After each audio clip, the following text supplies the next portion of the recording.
My girlfriend demanded, "Either you get us better seats or I'm walking away," right in the middle of the airport. I said, "Okay." She never thought I'd actually break up with her and still go on the trip. So this is happening right now and I'm still processing it. I'm writing this from my hotel room at 2 a.m. because I can't sleep and need to get this out somewhere. My girlfriend Lee and I have been together for 2.5 years. We've been having some rough patches lately. She's been increasingly controlling about small stuff, always testing me with these weird ultimatums over stupid things. Like last month, she threatened to walk away from this relationship if I didn't cancel plans with my college buddies. I gave in because I thought she was just stressed about work and needed me to stay in with her. This vacation was supposed to be our chance to reconnect. We booked this all-inclusive resort in Punta Cana, my treat since I got a decent bonus this year. Everything seemed fine until we got to the airport. We were standing in line to board and she saw our seat assignments. We had aisle and middle seat because that's what was available when I booked. Nothing crazy. But she started going off about how I should have paid extra for window seats and how this proved I don't think about her needs. I could feel that familiar knot forming in my stomach, the one I always got when she's building up to something. I was trying to calm her down quietly because people were staring. That's when she crossed her arms and gave me that look, the one that meant she was about to drop the hammer. "Jake, I'm serious. Either you go up there right now and get us better seats or I'm walking away from this relationship. I mean it this time." She was standing there with this confident smirk, like she'd already won, because she always wins these. But here's the thing, I've heard this exact threat probably 20 times in the past 6 months. Usually I'd scramble to fix whatever she was upset about because I hated conflict and didn't want to lose her. But standing there in that airport, watching her cock her head to the side with that expectant expression, waiting for me to jump through her hoop over freaking airplane seats, something just snapped.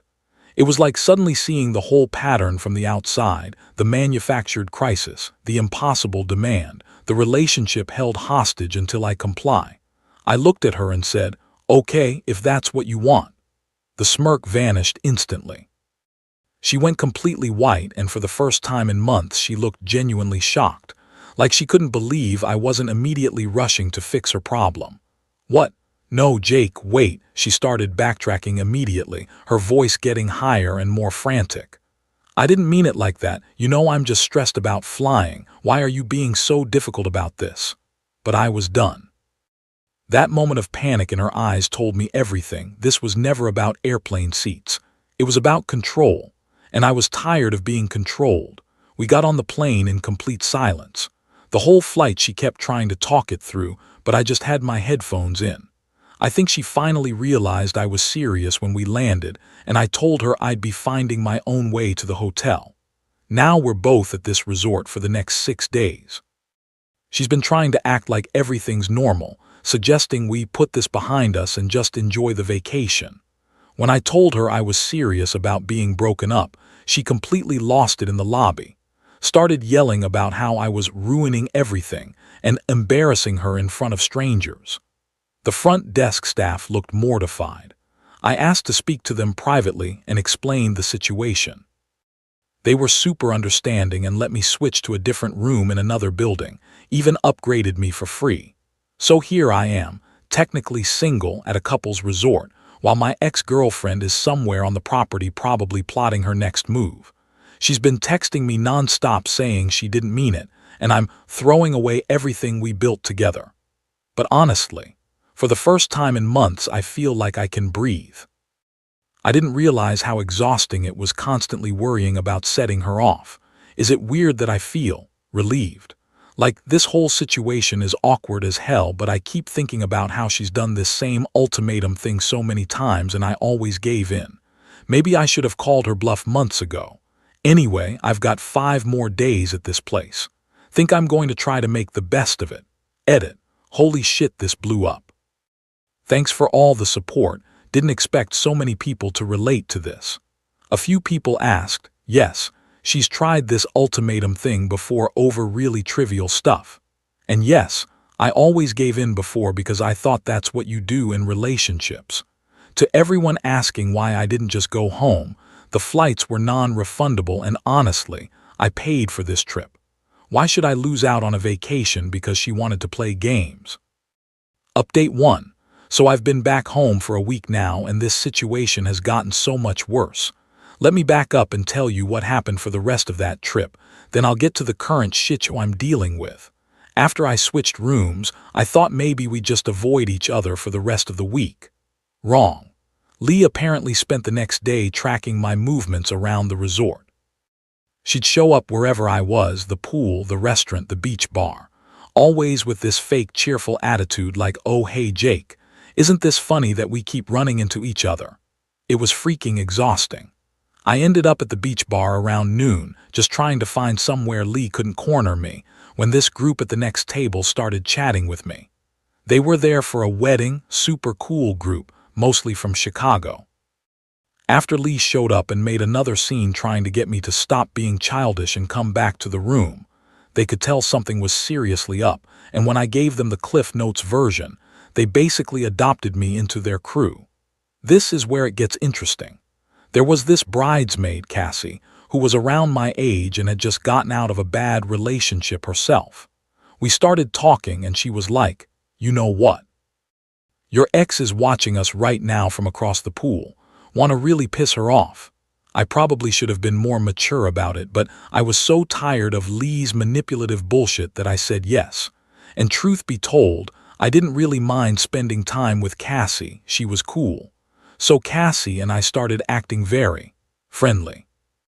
Nothing serious happened that night, but we made sure Lee saw us laughing together, sharing drinks, looking comfortable.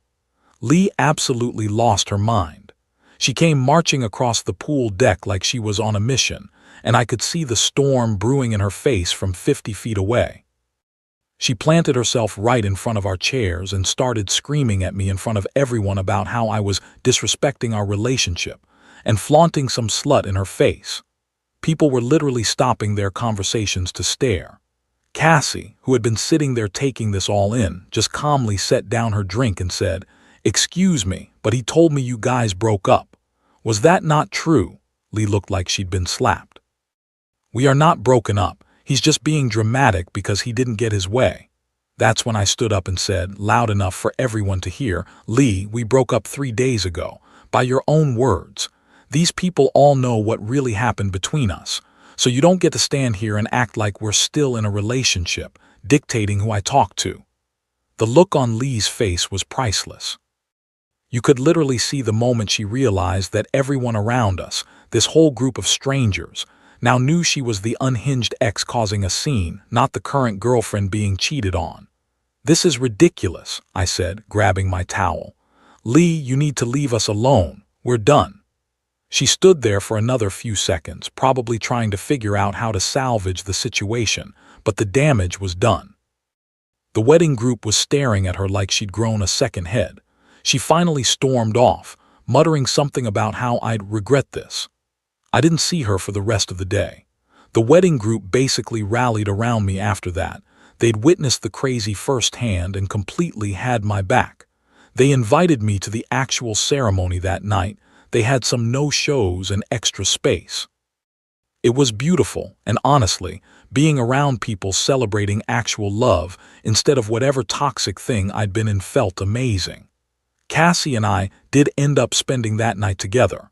Nothing crazy, but we clicked, and it was nice to be with someone who didn't make me feel like I was walking through a minefield every conversation. Lee saw us at breakfast the next morning.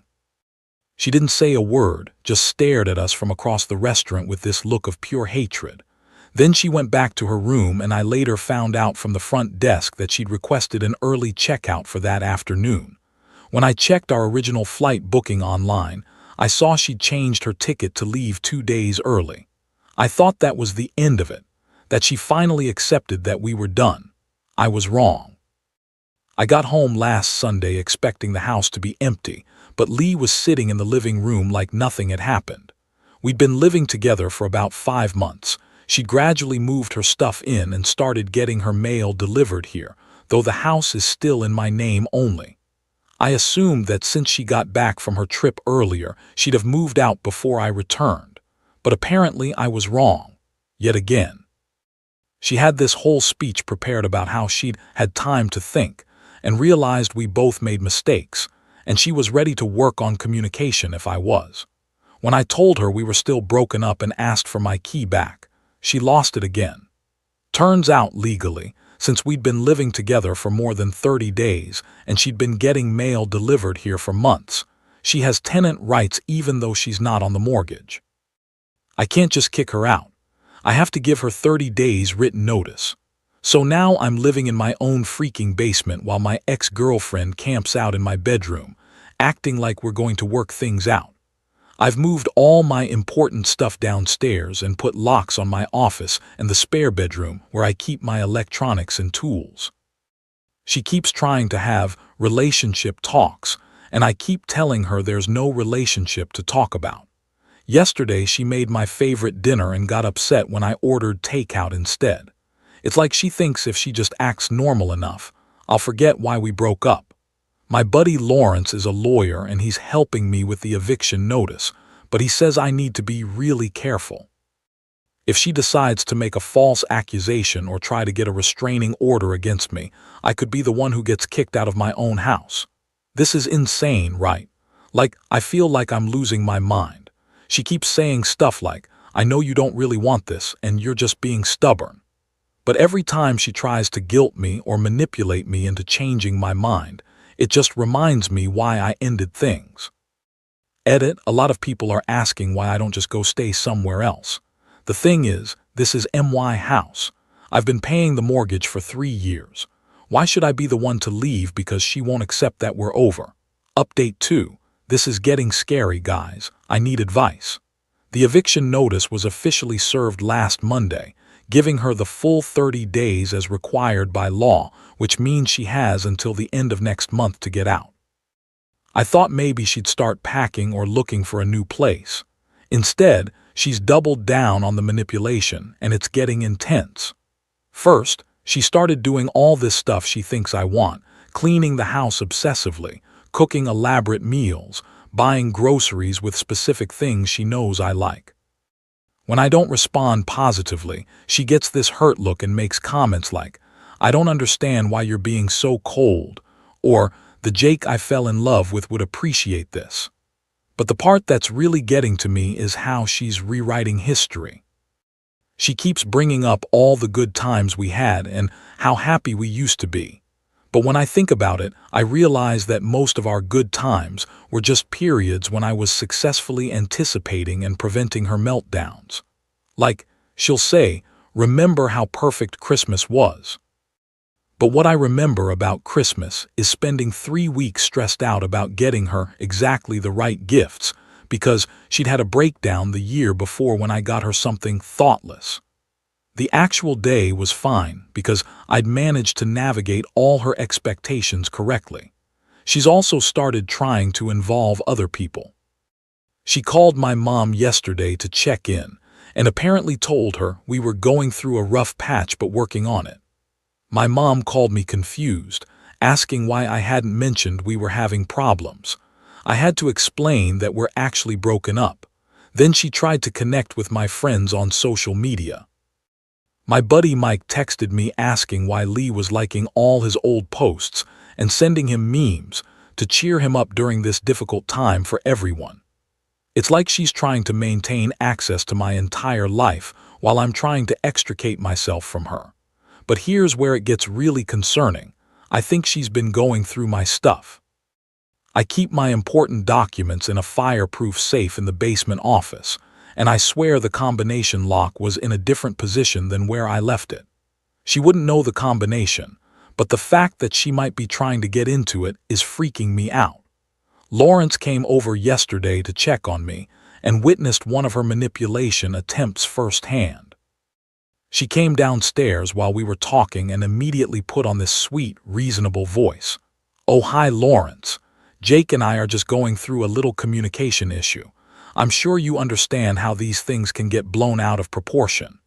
Then she looked at me with these puppy dog eyes and said, Honey, I know you're upset, but don't you think we should try counseling before we make any permanent decisions? I've already found a therapist who can see us this week. Lawrence just looked at her and said, "Ma'am, Jake asked you to leave his house. That's not a relationship issue. That's a housing issue that gets resolved by the end of next month." The mask slipped for just a second, and I saw this flash of pure rage cross her face before she went back to the sad, confused girlfriend act. I just don't understand why everyone's being so hostile. I love Jake and I know he loves me. We can work through this. That's when I stood up and said, "Lee, stop. There's nothing to work through. We're broken up, you're moving out, and that's final. Please go back upstairs." My tone must have gotten through to her because she finally stopped the performance and went back upstairs without another word.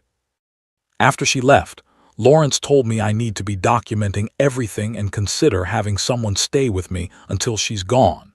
He's worried she might try to create some kind of incident that makes me look like the aggressor.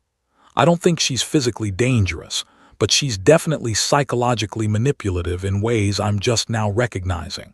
Like, I used to think it was normal that I had to constantly manage her emotions. I thought it meant I was being a good boyfriend. Now I realize that in a healthy relationship, you shouldn't have to walk on eggshells 24/7 or constantly worry about setting off your partner over random stuff. You shouldn't have to choose between your friends and your girlfriend. You shouldn't have to justify every decision like you're presenting a case to a judge. I'm actually kind of embarrassed it took me this long to see it. But when you're in it, the manipulation is so gradual that it just becomes your normal. My friend Danny is going to come stay in the guest room tomorrow night and Thursday night, just so there's a witness around. I hate that it's come to this, but Lawrence is right. If she calls the cops and claims I threatened her or something, it could be my word against hers. 2 more weeks. I just need to get through 2 more weeks and then I can start rebuilding my life without constantly second-guessing myself. Edit. For everyone asking about security cameras, I've got a Ring doorbell, but that's it. Lawrence suggested getting a cheap nanny cam for the common areas, which I'm going to do today. Final update, it's over. She's gone. I'm free. First off, thanks to everyone who's been following this saga and offering support. Reddit honestly kept me sane through this whole thing. So Lee's deadline was last Thursday, exactly 30 days from when I served the notice. Wednesday morning, she was still acting like she had some master plan to make me change my mind. She kept saying things like, "You'll regret this," and "You don't know what you're losing," but also still trying to seduce me back with home-cooked meals and reminiscing about our early relationship. Wednesday evening, Danny and I were hanging out in the basement when we heard her on the phone upstairs. She was talking loud enough that we could hear every word, which I think was intentional. She was talking to someone, maybe her sister, saying stuff like, "He's completely lost his mind, and I think his friends are turning him against me, and if he wants to throw away the best thing that ever happened to him, that's his choice." But then she said something that made my blood run cold. "Don't worry, I have one more card to play. He'll come crawling back when he realizes what life is like without me." Danny and I looked at each other like, what the hell does that mean? But we decided to just stay vigilant and wait it out. Thursday morning came and she was acting completely different. Super calm, almost serene. She made coffee and sat at the kitchen counter like she was holding court. When I asked her if she was packed and ready to go, and she just laughed. "Oh, I'll be out by tonight. Don't worry about that." The day dragged on forever. She spent most of it upstairs organizing her things, but I swear I hardly heard any packing sounds. At 11 p.m., I went upstairs to check on the situation. She was sitting on the couch with a single suitcase next to her, scrolling through her phone. "Cutting it pretty close," I said. "I'm waiting for my ride," she replied without looking up. Late that evening, around 11:45, a car pulled up outside. She stood up, grabbed her suitcase, and walked toward the door. Then she turned around and looked at me with this expression I'd never seen before, like she was looking at a stranger. "You know, Jake, I really thought you were different. I thought you were the kind of man who would fight for what he wanted, but you're just like all the rest. You give up the moment things get difficult." I didn't say anything. What was there to say? You'll realize what you lost eventually, And when you do, don't come looking for me." Then she pulled out her phone and showed me the screen. "I'm done wasting my time on men who don't appreciate what they have." My stomach dropped. She'd screenshot a bunch of our private text conversations from months ago, including some where I'd vented about work stress and said some things about my boss that could definitely be taken out of context. And there were photos of us together that she'd cropped to make it look like I was being inappropriate when I wasn't. "I was going to post these on your company's Facebook page and tag your boss. Maybe send them to your mother too. Show everyone what kind of person you really are when you think no one's looking." For a second, the old Jake almost surfaced, but then I looked at her face and realized this was exactly what she wanted: the fear, the scrambling, the power. I took a deep breath and said, "Go ahead, do it." Her confident expression faltered. "What?" "Send them, post them, do whatever you want. Anyone who knows me will see through whatever story you're trying to tell, and anyone who doesn't know me well enough to give me the benefit of the doubt isn't worth worrying about." The mask came off completely then. Pure rage. "You think you're so smart, don't you? You think you can just throw me away like garbage and move on like I never mattered." "I think you're showing me exactly why I made the right decision," I said calmly. She stared at me for another few seconds, probably trying to figure out what other weapon she had left, but there wasn't one. She'd played her last card and it hadn't worked. "This isn't over, Jake." "Yes, it is." She walked out and got in the car. I watched through the window until the taillights disappeared. Then I locked the door and just stood there for a minute processing the fact that it was actually over. The house felt different immediately. Lighter somehow. I walked around just experiencing the feeling of being in my own space without that constant low-level anxiety about setting someone off. I called Lawrence to let him know she was gone, and he congratulated me on getting my life back. We talked for a while about the whole experience, and he made a really good point. This wasn't just about Lee. This was about me learning to recognize manipulation and set boundaries. The airport thing was just the final straw, but honestly, if it hadn't been that, it would have been something else eventually. She was always going to keep escalating until I either submitted completely or stood up for myself. I'm glad I finally chose option 2. So what's next? I'm going to take some time to be single and figure out what I actually want in a relationship, and I'm going to enjoy having my house back. This morning, I made breakfast and ate it in my own kitchen without worrying about someone critiquing my food choices. It was glorious. Thanks again, Reddit. You guys literally helped save my sanity. Edit. For everyone asking about Cassie, we've been texting since the trip. Nothing serious yet since I obviously need to get my head straight first, but she's been really supportive through this whole mess. Lee hasn't tried to contact me since she left, which honestly surprises me. I was expecting some kind of hoovering attempt, but maybe she really is done. Either way, I'm not letting my guard down.